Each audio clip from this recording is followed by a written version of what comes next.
And howdy, everybody. Happy Sabbath. Welcome to Word Redeux number 44. Howdy, Landon. So, Howdy, Matt. Howdy. You're wearing the howdy shirt, so you have to say it. Yeah. Anyways, howdy, Andrea. Howdy, Lynn. Howdy, Brenda. Whoever else is hiding out there. Today we are continuing on in the book of Exodus with chapters 37 and 38.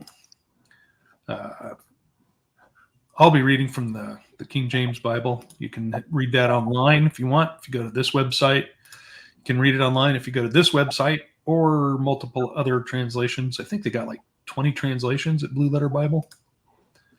eSword.net, multiple translations. King James is free. There might have other free ones now. Bible Hub, lots of translations. If you want to listen, if you listen to audiobooks, BibleStudyTools.com. They have 4 translations that have been read. One of them's by a squeaky-voiced person. I don't know if that's what floats your boat. Anyways, how was everybody's week? Good week? yeah, right. Hard Cold. week? Yeah. Yep. Last night we only went down to 1 degree above freezing, so I'm happy. Hasn't hit here yet, but all of next week it's going to be in like the 20s. So, hey. Yep. Yeah. Excuse me. Yeah, that global warming is really hitting us. Yeah. All right. Oh, let's go ahead and pray in. Got some people to pray for. That, and then we'll get rolling. Heavenly Father, thank you very much for bringing us together today, Abba, so we can fellowship and read your word. We're very grateful for that. Would just ask that you put your spirit into everybody here now and in the future so that they get the message out of the word that you need us to get. And we want to pray for people's health this morning. There's a couple of people that fell. We would like you to heal them up. And we have somebody that's having some emergency issues with their kidneys, they said. We would ask you to touch them and heal them up. And, make it so that you get all the glory. We bless you in that and thank you for it. We love you in Jesus Yeshua's name. Amen. Excuse me. Okay. Exodus chapter 37. And let me get this rolling along here. Okay, 37. And Bezaleel made the ark of shittim wood. 2 cubits and a half was the length of it, and 1.5 cubits the breadth of it, and 1.5 cubits the height of it. And he overlaid it with pure gold within and without, and made a crown of gold to it round about. And he cast for it 4 rings of gold to be set by the 4 corners of it, even 2 rings upon the one side of it, and 2 rings upon the other side of it. And he made staves of shittim wood, and overlaid them with gold. And he put the staves into the rings by the sides of the ark to bear the ark. And he made the mercy seat of pure gold. 2.5 cubits was the length thereof, and 1.5 cubits was the breadth thereof. And he made 2 cherubims of gold, beaten out of one piece made he them, and on the 2 ends of the mercy seat. 1 cherub on the end on this side, and another cherub on the other end on that side. Out of the mercy seat made he the cherubims on the 2 ends thereof. And the cherubims spread out their wings high, and covered their wings over the mercy seat with their faces to one another, even to the mercy seat ward were the faces of the cherubims. And he made the table of shittim wood. 2 cubits was the length thereof, and 1 cubit the breadth thereof, and 1.5 cubits the height thereof. And he overlaid it with pure gold, and made thereunto a crown of gold round about.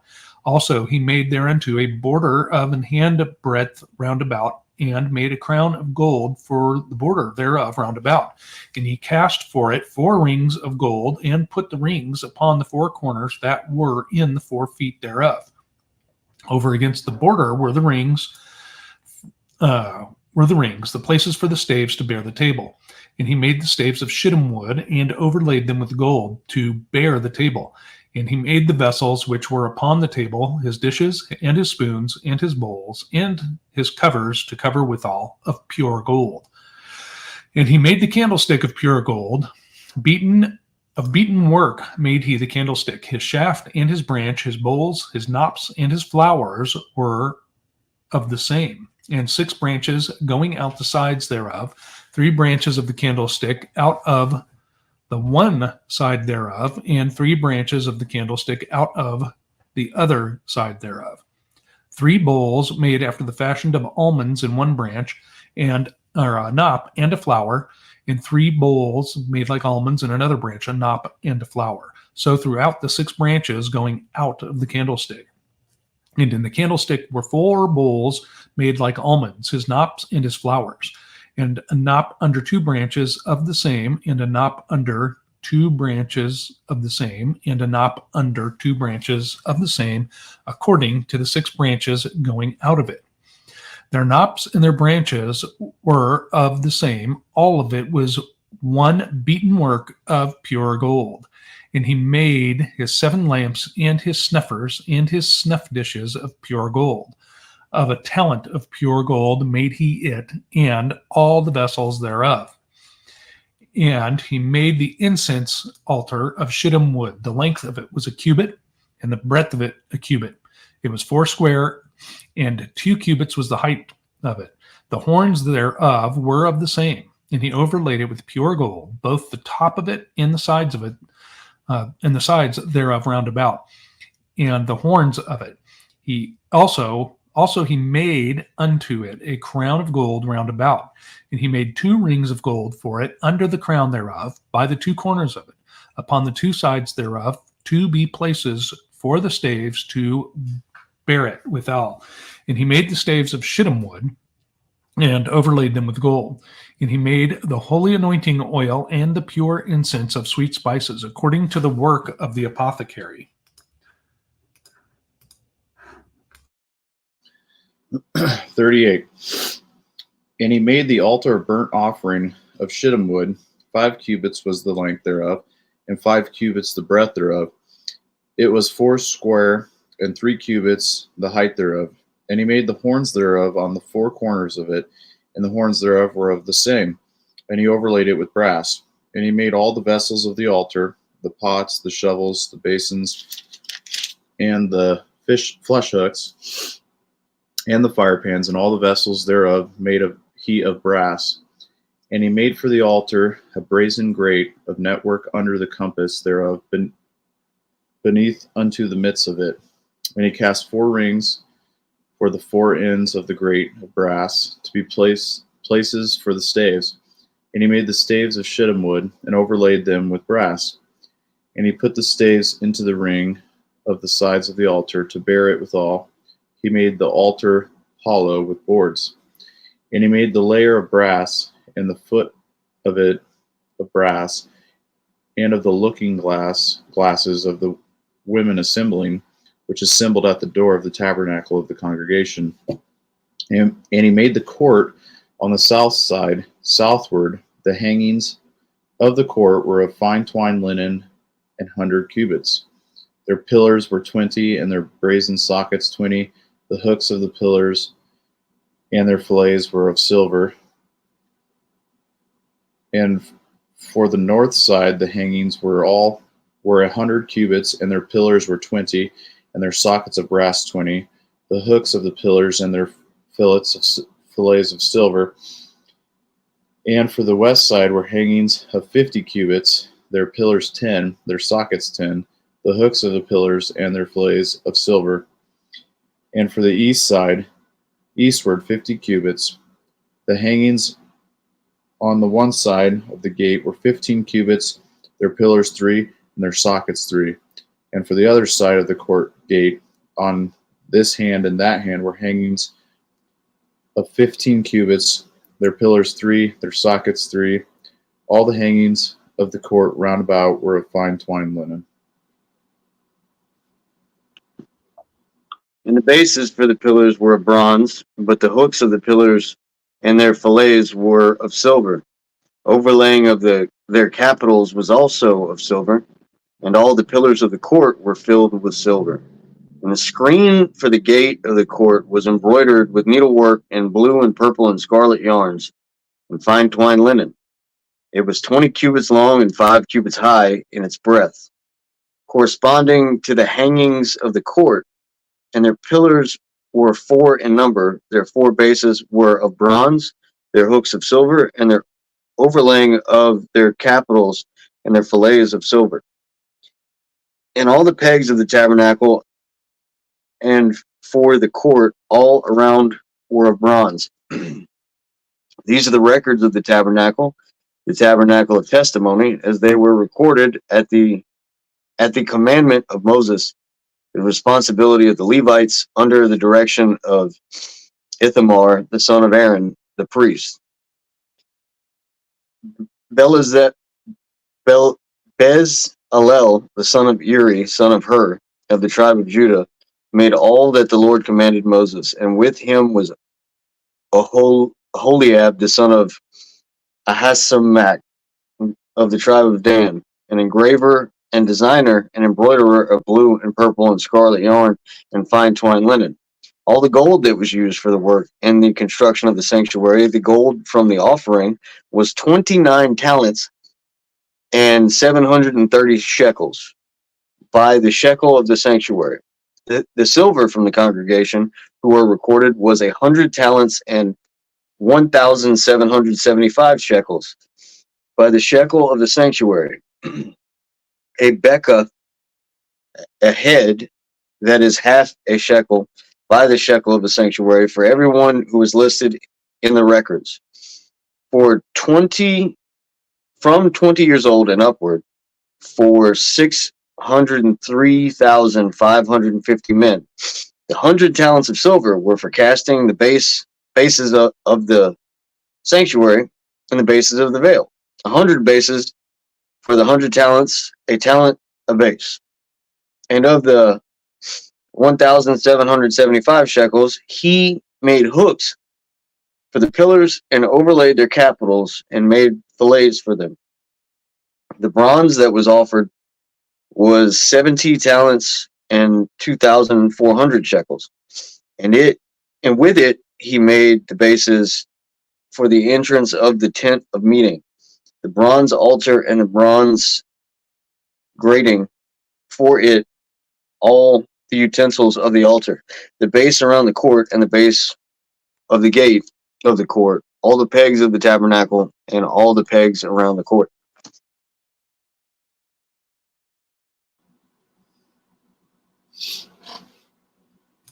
It's a lot of gold. Right. Yeah. Yeah, it would seem to be a lot of gold. Let's go back to 37. And starts off with the Bezalel. And I just noticed it in the next chapter, or it really clicked in the next chapter. But he's of the tribe of Judah, even though the priests and all the tabernacle servants and everybody are Levites. I just kind of find that interesting. Does that mean he wasn't a Levite though? Because that's Levite's like title. Is it when you get to 38? It mentions the sons of such and such of the tribe of Dan, or whatever. You know what I mean? I just wondered that. As I understand it right now, yeah. If you're from the tribe of Judah, you're a Judite. If you're from the tribe of Levi, you're a Levite.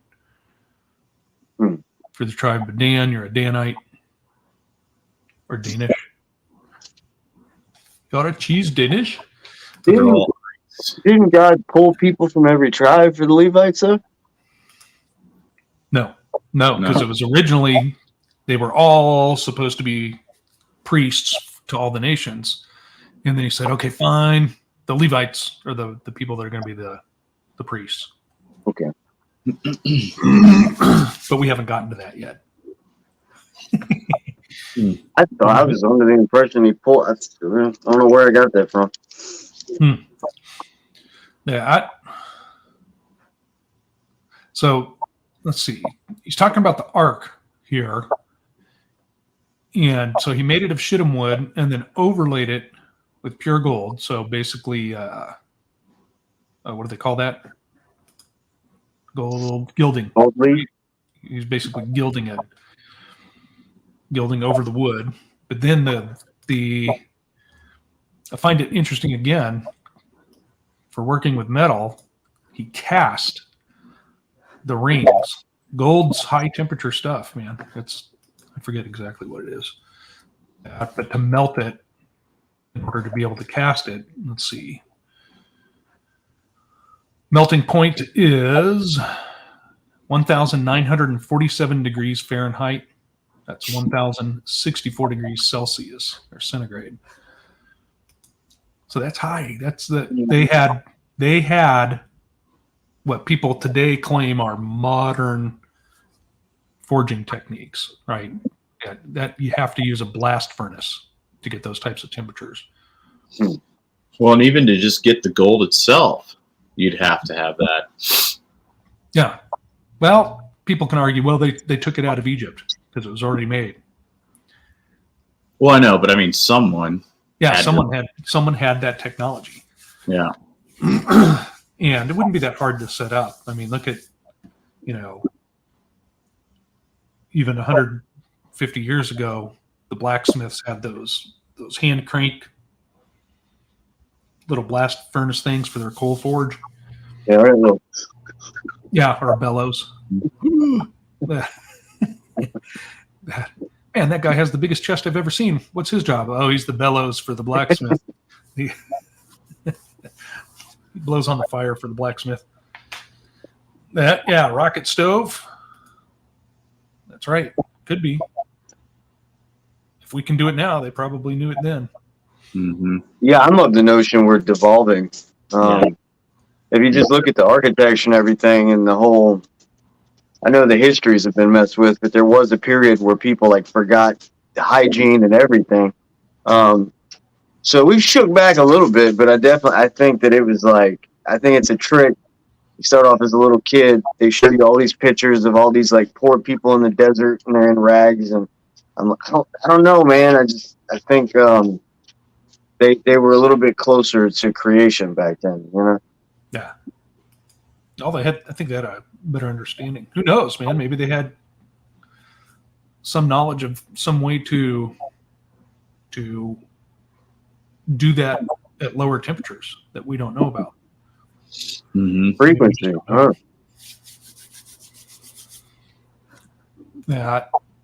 So in 6, he makes the mercy seat of pure gold and the 2 cherubims of gold. Now, those, though, are beaten out of one piece. And I think I've talked about this before, but I think their wings were like one on one side was like that, and then the other one was like this, or had its other wing kind of out like this, and then their heads would be looking down. And I think that they formed the seat back for the judge, right, for Messiah, so that when he sits on the mercy seat, he can, lean back, use their wings as chair arms. I don't know. That's just how I picture it.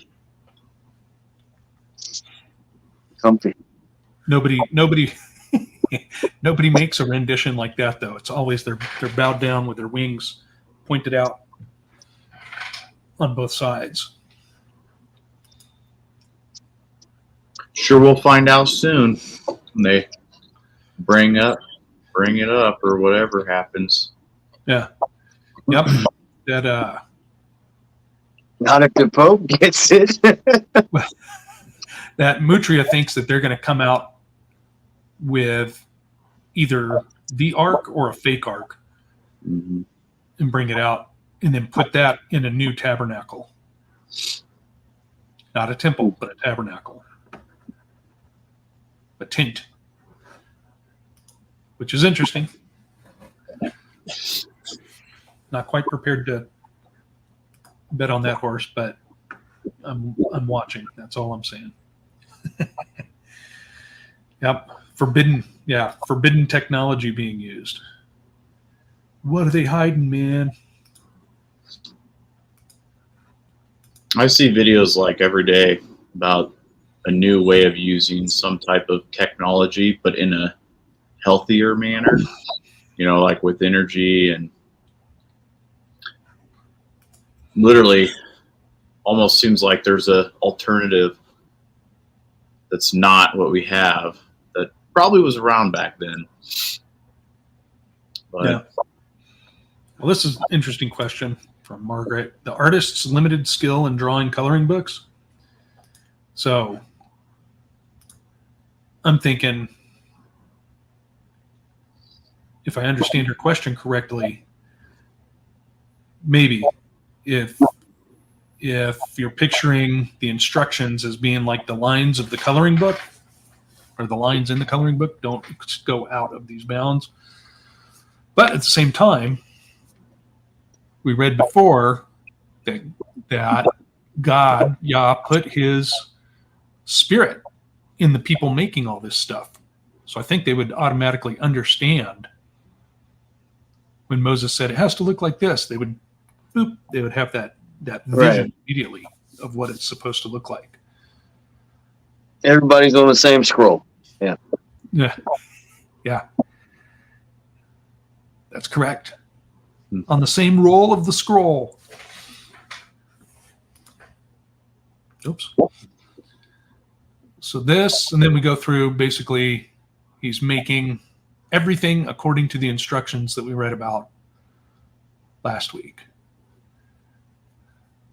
Now, in making of the lampstand, starting in verse 17, 17, I believe he's describing what I was talking about before. It sounds like they were told to make it look like a tree, right? Because it says, the way he describes it, a knop under two branches of the same, and a knop under two branches the same, and a knop under two branches the same, according to the 6 branches going out of it.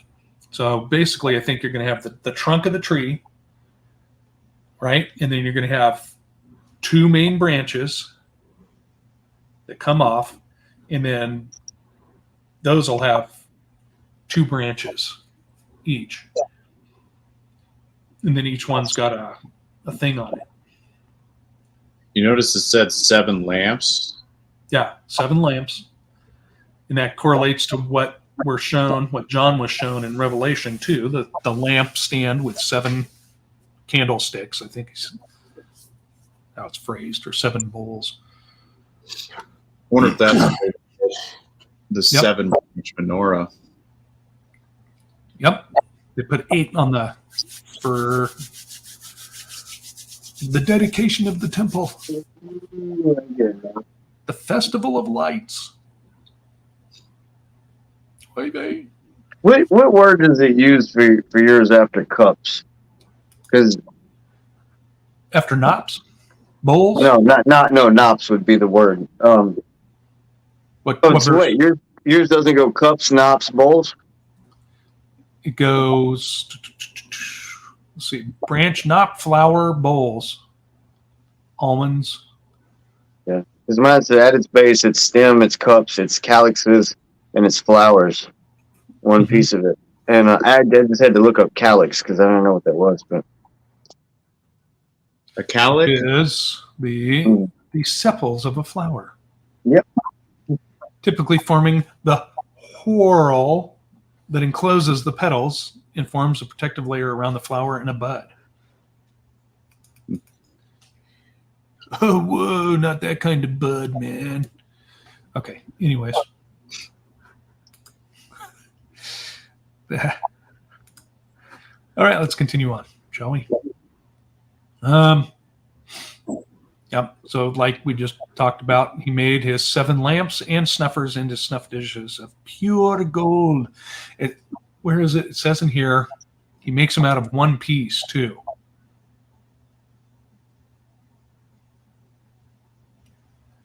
What verse was that? I believe it says beaten. Up 7 lampstands, pure gold. I don't know where I saw it. Oh, there it is. 17. Beaten work he made he the candlestick. So that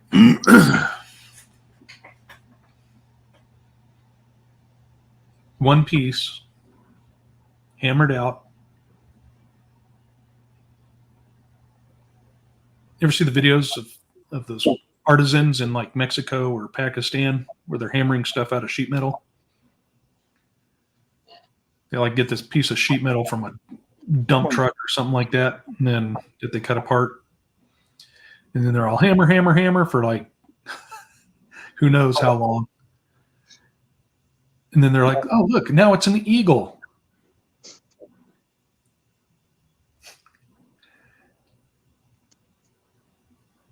It's an amazing skill. Okay, you guys got anything from 37 jumping out at you? Mm-mm. No. Notice he also makes the holy anointing oil. And the pure incense of sweet spices according to the work of the apothecary in the last verse.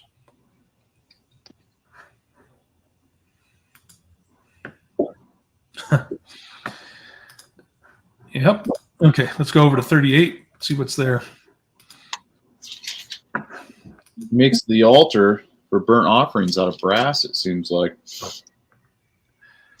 Yep, brass or bronze. I think Landon's translation says bronze. No, I read the second half because mine says he made the altar of burnt offerings of acacia wood, Mm-hmm. and then it gives, but it had to be overlaid with metal. Yeah, verse 2. Does it say bronze or brass on yours? Bronze. Yeah.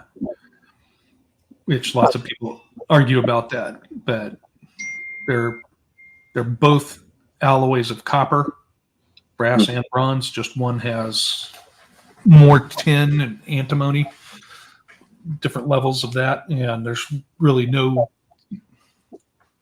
standardized recipe across Earth.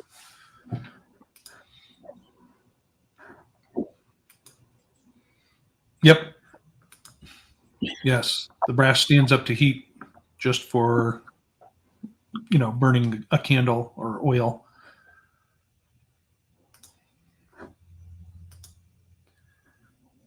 I don't know. It might. All these people banging with hammers.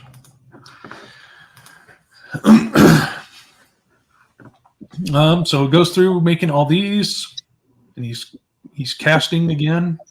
Now he's casting brass. And then verse 8, what do you make of that? And he made the laver of brass and the foot of it of brass of the looking glasses of the women assembling. Now the women is added. So it should say of the looking glasses of assembling, which assembled, and then at was added, which assembled the door of the tabernacle of the congregation. It changes the whole meaning of it. And mine says mirrors. Right. Yeah, that's what I have. A vision, a mirror, Mara. A vision, a mirror. And But then what is the... came out 100 years ago. What about 100 years ago? Said mirrors only came out 100 years ago, though.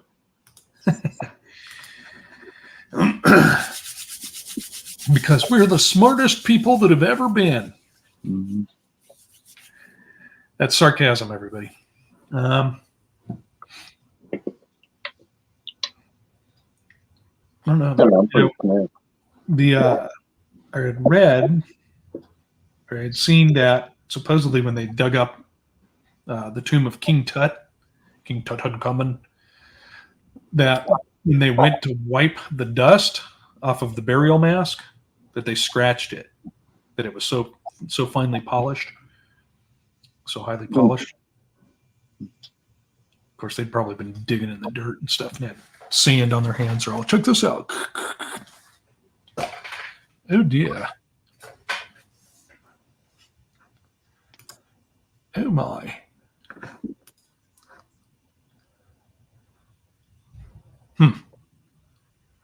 It just makes me wonder if the translators of this one, of the King James, who wrote that big letter that said, hey, we did our best job translating, but we inserted a bunch of stuff to help it make sense. I wonder if they looked at that word for mirrors, mara, and said, well, if it's a mirror, it must be pertaining to women.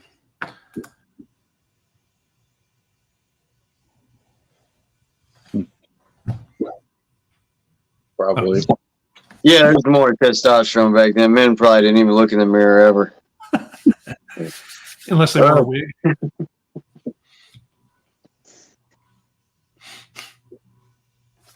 Okay.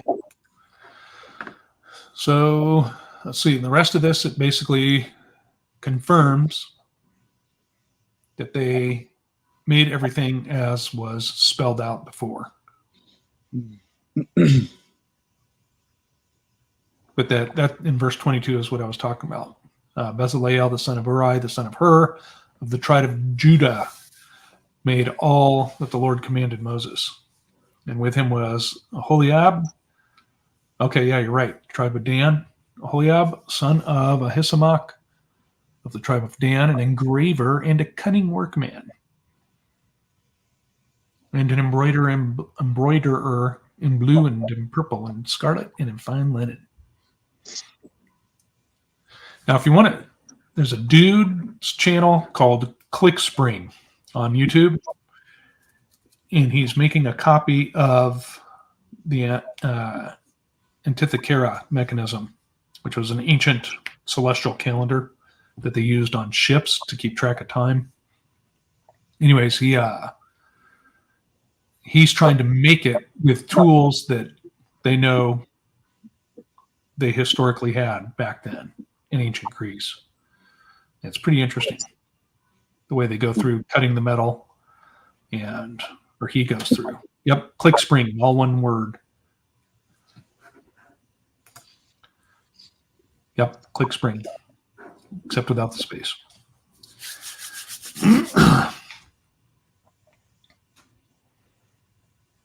So it's pretty interesting, though. Everybody says, "Oh, they couldn't have done that because they didn't have, alloyed steel made with cobalt and stuff like that."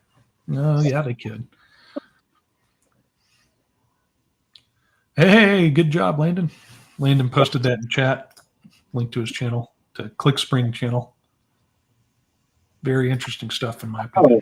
I don't know why I put the ad in it, but because YouTube does it. Oh yeah, it does. Okay. Yeah. Yep. He's Australian, so you may have trouble understanding him.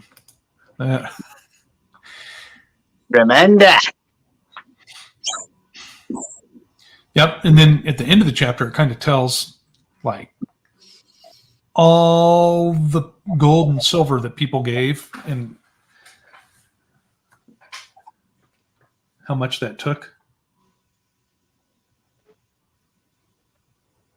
Lots of shekels. Yep. And what was that talent? Let's see here.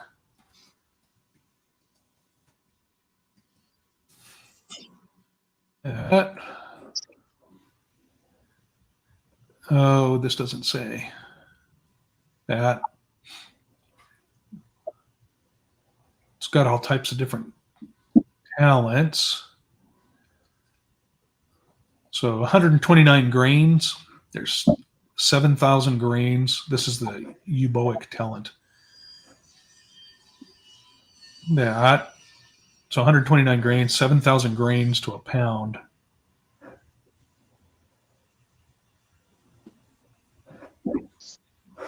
But if you think about like bullet weights, like bullets, 115 grain, 9mm. That guy mentioned 9mm caliber. Delete the video. Delete the video. Woo. For the slingshots. Yeah. Oh yeah, slingshots. Yeah. Yeah, that's the ticket. Just don't mention anything to do with health.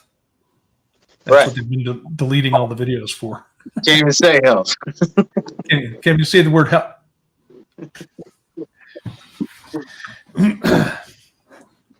Okay.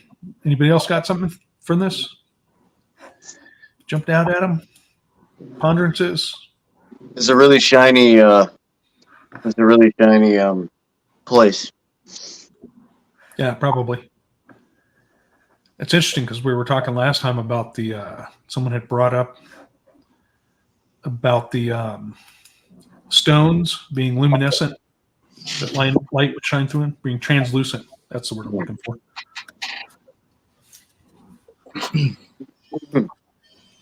That's interesting. That would be gorgeous. That's probably where they got the idea for stained glass windows, because they were trying to mimic the temple.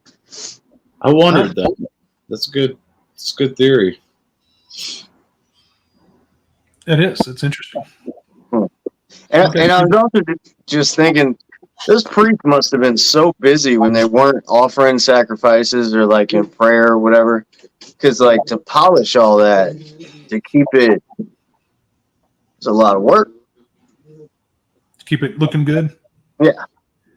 Think about when we get into the next chapter or next book, Leviticus. It starts talking about all the sacrifices people have to bring for sin in various offerings and first fruits and all that. And that the men have to come 3 times a year. Think about how much the priests would be working to do that for an entire nation of, 3 to 5 million people.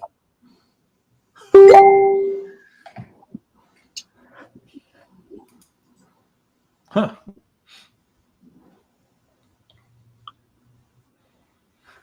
Okay. Lynn says, I looked into lapidary and they used to do that, make the stone thin with grinding and the light would come through. Believe it. And then we got the problem of modern production reaching the church. I'm not paying that much for stones that you can see light through. Make it of cheap glass. Make it of candy, rock candy. We can make it out of epoxy. The what? Epoxy? Yeah. Yeah. Is that more expensive than glass? No, it's got to be a little cheaper.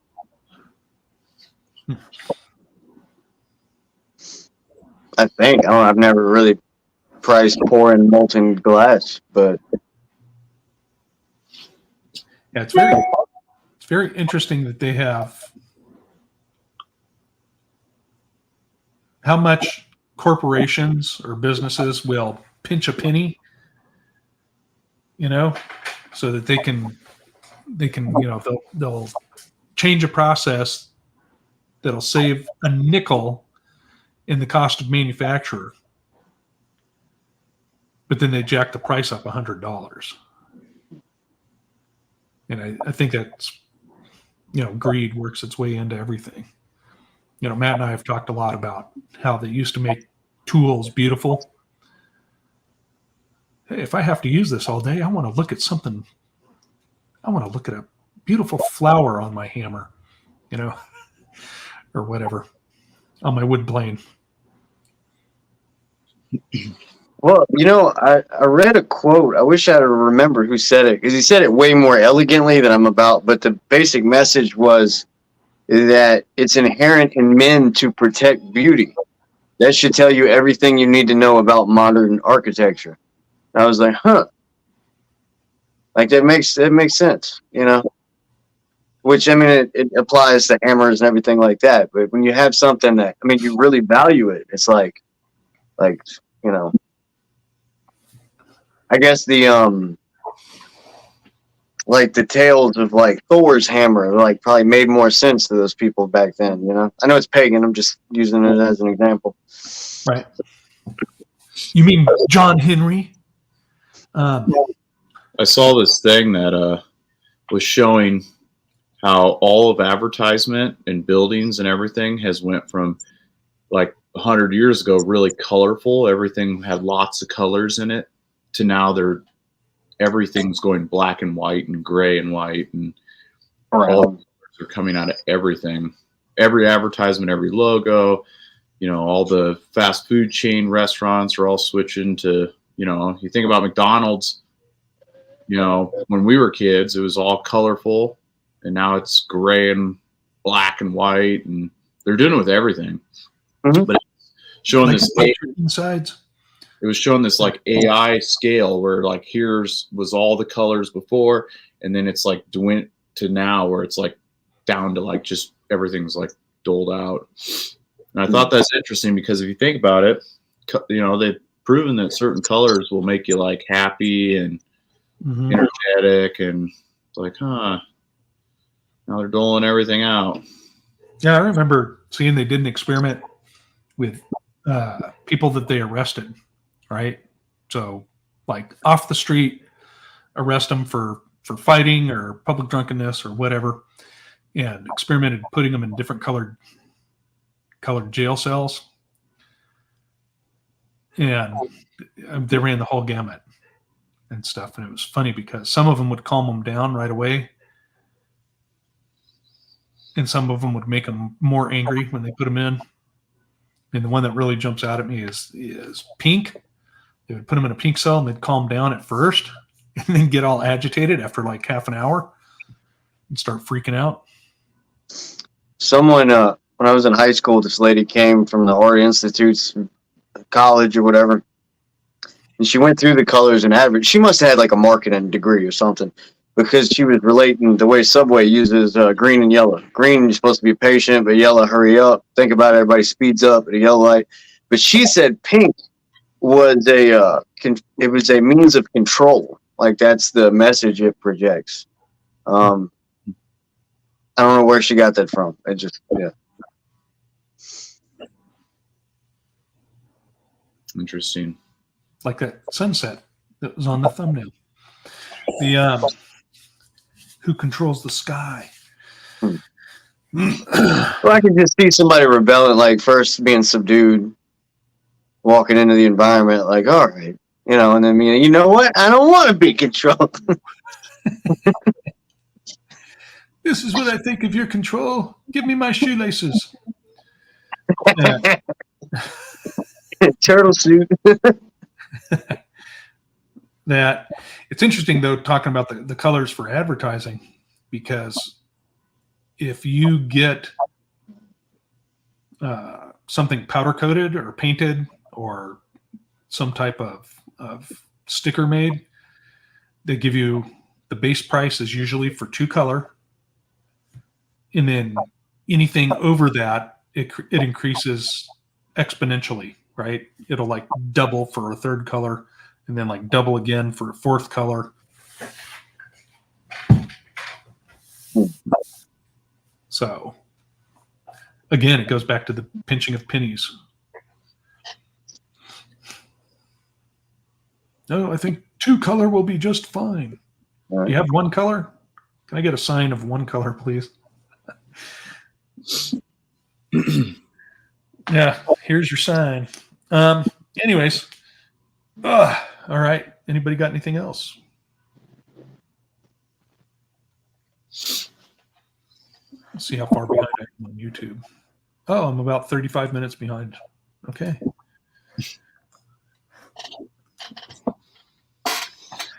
Very About interesting. 10 seconds. No, mine was way off. Mine was way back at the beginning. So, all right. Thank you for reading, Landon. Thank you for reading, Matt. The hey, if this has helped you, or if you just enjoy hanging out, by all means, like, share, subscribe, ring the bell thingy. Although I don't know if that works all the time. It should, though. And one more reading session in Exodus, and then we will be going to Leviticus, because we're reading in order. Imagine that. And that'll be interesting. And hopefully we'll get a lot of comparisons done to when it talks about the things that were done away at the cross. Because a lot of it wasn't done away with. Anyways, that's the way it stands. I love you all. We'll talk very soon. Bye.